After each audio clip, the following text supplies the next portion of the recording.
श्री स्वामी समर्थ. श्रावण महिन्यात तुळशी मातेला जल अर्पण केल्याने काय फळ मिळते? श्रावण महिना हा अत्यंत पवित्र महिना आहे. या महिन्यात भगवान शंकराची पूजा केली जाते. श्रावण महिन्यात तुळशी मातेचीही पूजा केली जाते. हिंदू धर्मात तुळशीच्या रूपाला अत्यंत पवित्र मानले जाते. भगवान विष्णू तुळशीच्या पानांशिवाय कोणत्याही प्रकारचा प्रसाद स्वीकारत नाही. तुळशीला भगवान श्रीहरी विष्णूंची पत्नी देखील म्हटले जाते. म्हणूनच जो तुळशीची पूजा करतो तो कधीही गरीब राहत नाही. जो कोणी तुळशी मातेला दररोज जल अर्पण करतो त्याला कधीही संकटाचा सामना करावा लागत नाही. असा मनुष्य गंभीर पाप करूनही नरकात जात नाही. आज आपण एका कथेच्या माध्यमातून हे जाणून घेणार आहोत की श्रावण महिन्यात तुळशीला पाणी दिल्याने काय फायदा होतो. पुढे जाण्याआधी माता लक्ष्मीची कृपा प्राप्त होण्यासाठी कमेंटमध्ये श्री स्वामी समर्थ नक्की लिहा. एकदा माता पार्वतीजी भगवान शिवजींकडे आल्या आणि देवतांचे देवता महादेवजींना म्हणाल्या, हे भगवान, तुम्ही तिन्ही जगाचे स्वामी आहात. समुद्र मंथनाच्या वेळी तुम्ही लोकांचे रक्षण केले.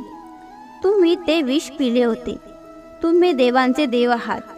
पण तरीही तुम्ही या तुळशीच्या रोपाची पूजा का करता? रोज पाणी का अर्पण केले जाते? मला या वनस्पतीला पाणी देण्याचे महत्त्व जाणून घ्यायचे आहे. माता पार्वतीचे म्हणणे ऐकून भगवान भोलेनाथ म्हणाले, हे देवी पार्वती, तुळशी ही साक्षात देवी लक्ष्मीचे रूप आहे आणि लक्ष्मी ही संपत्तीची देवी आहे. आणि देवी लक्ष्मीची रोज पूजा करण्याचे लाखो फायदे आहेत ज्याची मानवाला माहिती नाही.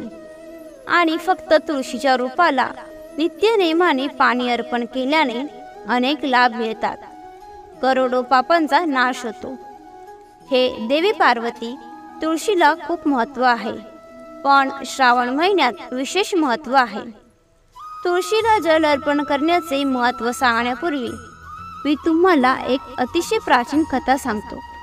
या कथेद्वारे तुम्हाला तुमच्या सर्व प्रश्नांची उत्तरे मिळतील. म्हणूनच तुम्ही ही कथा लक्षपूर्वक ऐका. ही कथा ऐकल्याने सर्व पापांचा नाश होतो. आता माता पार्वती म्हणते, हे भगवान, मला ही कथा नक्कीच ऐकायची आहे. कृपया मला ती कथा सांगा. मी ती पूर्ण लक्ष देऊन ऐकेन. त्यानंतर भगवान भोलेनाथ माता पार्वतीला तुळशीचे पाणी देण्याच्या महात्म्याची कथा सांगतात. शिवजी म्हणतात, हे देवी पार्वती, पूर्वी देवपुरीत गोपाळ नावाचा ब्राह्मण राहत होता. तो जन्माने ब्राह्मण होता, पण त्याच्या कर्माने भ्रष्ट झालेला कपटी मनाचा माणूस होता. तो कंबल आणि चामडे वगैरे विकून पैसे कमवत असे आणि सगळ्यांशी खूप खोटे बोलायचा. त्या ब्राह्मणाचे मन नेहमी वाईट गोष्टी करण्यात गुंतलेले होते. तो प्रत्येकाच्या ठिकाणी चोरी करायचा. त्याला वेश्या व्यवसाय आणि जुगार खेळण्याची खूप वाईट सवय होती. त्यांनी आयुष्यात कधीही पुण्यकर्म केले नाही. ते केवळ नावापुरतेच ब्राह्मण होते. त्यांनी कधीही पूजा अर्चा केली नाही. ते नेहमी इतरांचे धन मिळवण्याकडे लक्ष देत असत. गोपाळने दिवसा जे काही पैसे कमवले ते रात्री वेश्यांसोबत घालवून खर्च करायचे. अशा प्रकारे तो अत्यंत पापी ब्राह्मण आपले जीवन जगला. फक्त पापी गोष्टी करण्यात खर्च केला. तो इतका कपटी ब्राह्मण होता की त्याने भगवान श्रीहरी विष्णूंचे नावही कधी उच्चारले नाही आणि कधीही कोणत्याही देवाची किंवा देवीची पूजा केली नाही. त्या ब्राह्मणाला अशा प्रकारे पाप करून अनेक वर्षे निघून जातात. मग एके दिवशी तो ब्राह्मण एक घोंगडी विकत घेतो आणि विकायला अरुणाचल शहरात पोहोचतो. आता त्या शहराजवळून नर्मदा नदी वाहत होती. ती नदी अतिशय पवित्र होती, म्हणून त्या नदीत स्नान करण्यासाठी तिथे अनेक लोक येत असत. जेव्हा तो गोपाळ ब्राह्मण तेथे पोहोचला तेव्हा त्याने पाहिले की आजही अनेक ब्राह्मण तेथे आले आहेत. परंतु त्याच नदीच्या काठावर असलेल्या एका आश्रमात गोपाळने पाहिले की त्या आश्रमात अनेक विद्वान ब्राह्मण पुराणांचा अभ्यास करत होते. भगवान विष्णूचे वाचन आणि स्तुती करण्यात मग्न होते. आता तो ढोंगी ब्राह्मण गोपाळ देखील त्यांच्यासोबत ढोंग करून तिथे राहतो. आणि जेव्हा तो त्या विद्वान ब्राह्मणाकडे राहतो तेव्हा त्याला भगवान श्रीहरी विष्णूंचे नाव ऐकण्याची संधी मिळते. कारण त्या ब्राह्मणाला विक्री करायची होती म्हणून तो काही दिवस तिथेच राहतो. आता जेव्हा तो तिथे थांबला तेव्हा त्याला दिसले की तिथे आलेल्या लोकांनी गायींची पूजा केली आणि त्या ब्राह्मणाला खाऊ घातले. तेव्हा त्या पापी ब्राह्मणाने सुद्धा त्या सर्वांसोबत बसून भोजन केले आणि भगवंताचा प्रसादही घेतला. भगवान भोलेनाथ म्हणतात, हे देवी पार्वती, त्या आश्रमात एक तुळशीचे रोप होते. ते पाहून ढोंगी गोपाळ ब्राह्मणही जाणून बुजून त्या तुळशीच्या रोपावर पाणी टाकू लागले. तो श्रद्धेने गेला नाही. तो काय करतो याची त्याच्या मनात कल्पना नव्हती. रोज सकाळी उठून भांड्यात पाणी घेऊन ते तुळशीच्या रोपावर टाकायचे. त्याला हे काम करून जवळपास 1 महिना उलटून गेला होता. आता गोपाळ ब्राह्मणाने जे काही काम केले होते ते श्रावण महिन्यात केले होते. त्याला काही माहीत नव्हते. आता भगवान भोलेनाथ म्हणतात, देवी पार्वती, एके दिवशी तो ब्राह्मण आश्रमात झोपलेला असताना एक साप त्या ठिकाणी आला आणि तो ब्राह्मण झोपेत असताना त्या सापाने त्याला दंश केला आणि तो पापी ब्राह्मण झोपेतच मरण पावला. सकाळी जेव्हा इतर ब्राह्मणांनी त्याला बेशुद्ध अवस्थेत पाहिले तेव्हा त्यांनी त्याच्या तोंडात तुळशीची पानं आणि तुळशीचे पाणी ठेवले, परंतु तो शुद्धीवर आला नाही. तेव्हा सर्व ब्राह्मणांना समजले की त्या ब्राह्मणाचा मृत्यू झाला आहे. ब्राह्मणाचा त्याचा आत्मा त्याला घेऊन जाण्यासाठी यमाचे 2 दूत त्या ठिकाणी प्रकट झाले आणि त्याला यमलोकात घेऊन जाऊ लागले. यमाचे दूत ब्राह्मणाला वाटेत घेऊन जात असताना तो पापी ब्राह्मण शोक करू लागला आणि यमाच्या दूताने म्हणाला, हे यमदूतांनो, तुम्ही मला कुठे नेत आहात? माझा मृत्यू कशामुळे झाला? मी कोणते पाप केले आहे? तेव्हा यमाचे दूत म्हणाले, हे पापी दृष्ट ब्राह्मणा, तू जन्मापासून मृत्यूपर्यंत अनेक पापे केली आहेस.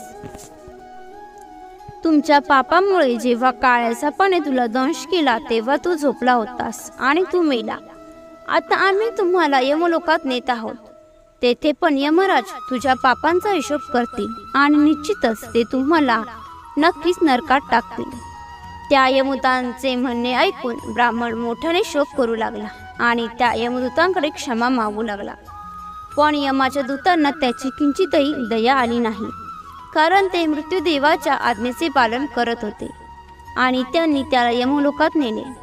जेव्हा यमाचे दूत त्या ब्राह्मणाला घेऊन यमराजापर्यंत पोहोचले तेव्हा यमराजाच्या जवळ बसलेल्या चित्रगुप्ताने त्या ब्राह्मणाच्या जन्मापासून ते मृत्यूपर्यंतच्या कर्माचा लेखाजोखा मांडला आणि यमराजांना म्हणाला, महाराज, या ब्राह्मणाने लहानपणापासून ते मरेपर्यंत केवळ पापच केले आहे.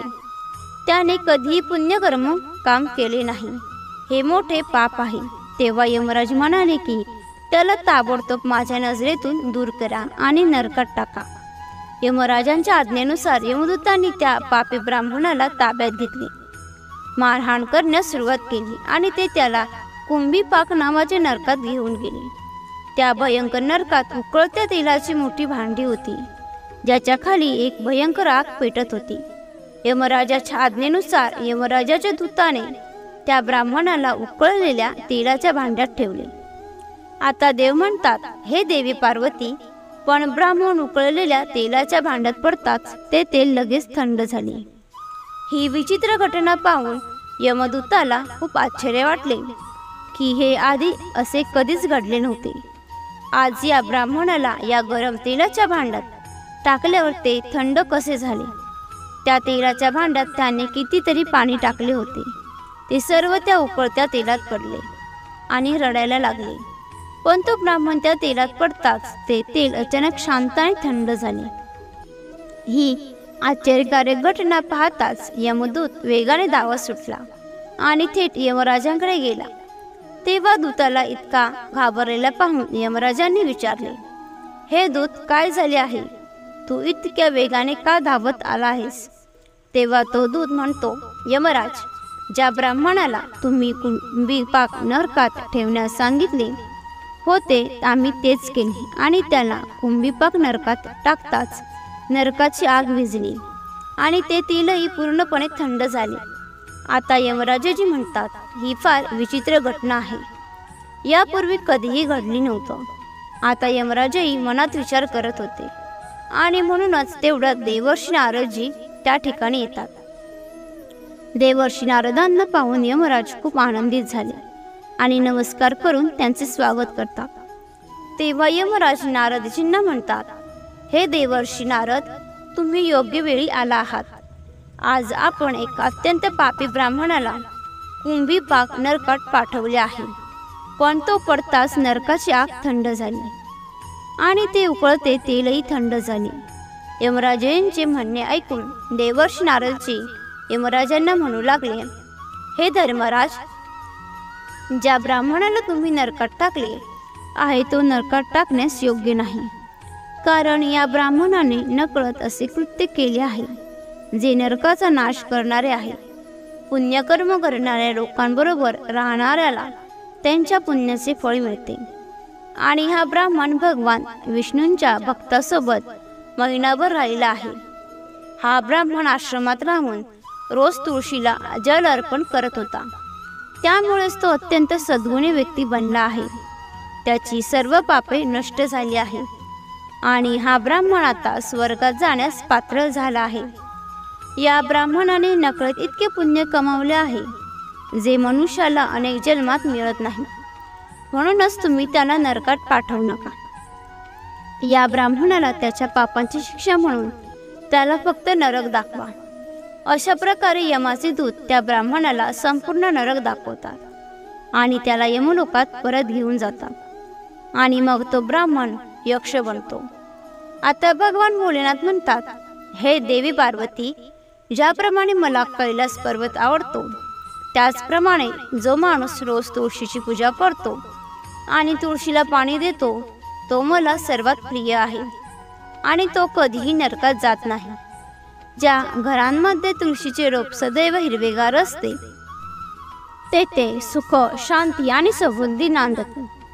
हे देवी, भगवान विष्णूंच्या पूजेत आणि त्यांना अर्पण केलेल्या भोजनात तुळशीची पाने अवश्य ठेवा.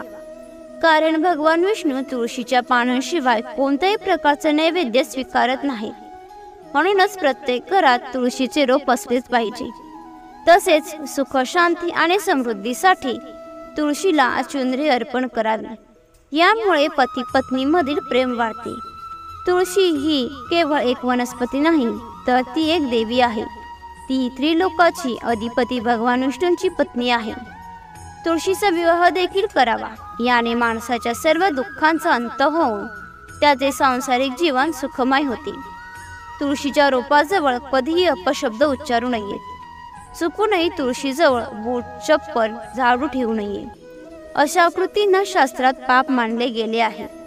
त्यामुळे तुळशीचे रोप असलेल्या ठिकाणी चुकूनही थुंकू नये आणि तुळशीच्या रोपाजवळ पाण्याने भरलेले भांडे ठेवू नये. तुळशीच्या रोपाजवळ दिवा लावल्यानंतर दिवा तेथून काढून टाकावा. कारण तुळशीच्या रोपाखाली विझलेला दिवा ठेवणे अशुभ मानले जाते. ज्या ठिकाणी तुळशीचे रोप असेल ती जागा नेहमी स्वच्छ ठेवावी. तसेच तुळशीच्या रोपामध्ये गणेशाची मूर्ती ठेवू नये. तुळशीच्या रोपाजवळ कपडे वाळवू नयेत, अन्यथा कपड्यांचे घाण पाणी तुळशीच्या रोपावर पडू शकते. तुळशीची पाने सुकून पडली तर ती कचऱ्यात टाकू नये. ती पाने तुळशीच्या मातीत ठेवावी. दर रविवारी तुळशीला पाणी अर्पण करावे. इतर दिवशी सकाळी तुळशीला पाणी टाकावे आणि संध्याकाळी दिवा लावावा. अनेकदा स्त्रिया आपले केस मोकळे ठेवून आंघोळ केल्यावर तुळशीला पाणी देतात. असे करणे देखील पाप मानले जाते. महिलांनी नेहमी केस बांधून कपाळावर सिंदूर लावून तुळशीला जल अर्पण करावे. यामुळे स्त्रीला तुळशी मातेचा आशीर्वाद मिळतो. घरामध्ये तुळशीचे रोप लावताना घाण माती वापरू नये. स्मशानभूमी किंवा अस्वच्छ ठिकाणची माती तुळशीच्या रोपासाठी कधीही वापरू नये. यामुळे तुळशीचे रोप अस्वस्थ होते आणि सुकायला लागते. तुळशीचे रोप कधीही नाल्याजवळ किंवा स्नानगृहाजवळ अस्वच्छ ठिकाणी लावू नये. अन्यथा तुळशीच्या रोपामध्ये घाण पाणी पडू शकते, जे प्रत्येक मनुष्यासाठी अत्यंत अशुभ मानले जाते. घरामध्ये तुळशीचे रोप हिरवेगार राहील याची काळजी घ्यावी. घरामध्ये तुळशीचे रोप सुकले तर घरातील सुखसमृद्धी संपते. वाळलेल्या तुळशीत माता लक्ष्मी वास करत नाही. शास्त्रानुसार महिलांनी मासिक पाळीच्या वेळी तुळशीच्या रोपाला पाणी देऊ नये, स्पर्शही करू नये. तुळशीला पाणी देताना पाणी पायावर पडणार नाही याची काळजी घ्या. यामुळे तुळशी मातेचा अपमान होतो. आता भगवान भोलेनाथ म्हणतात, हे देवी पार्वती, तुळशीवर खराब पाणी कधीही टाकू नये, कारण त्यामुळे तुळशी माता कोपते आणि रोज तुळशीचे दर्शन घेतल्याने मनुष्य स्वर्गप्राप्ती करतो. तुळशीच्या पानांचे सेवन केल्याने व्यक्तीची सर्व पापे नष्ट होतात. तुळशीचे रोप नेहमी घरासमोर लावावे. पूर्व किंवा उत्तर दिशेला लावल्याने प्रत्येकाला शुभ संकेत मिळतात. तुळशीजवळ वाळवंटातील रोपे ठेवणे अत्यंत अशुभ मानले जाते. अशा वनस्पती नकारात्मक ऊर्जा उत्सर्जित करतात. तुम्हाला ही माहिती आवडली असेल तर लाईक आणि शेअर करा. तसेच अशीच माहिती नेहमी ऐकण्यासाठी चॅनलला सबस्क्राईब नक्की करा. श्री सद्गुरू स्वामी समर्थ. धन्यवाद.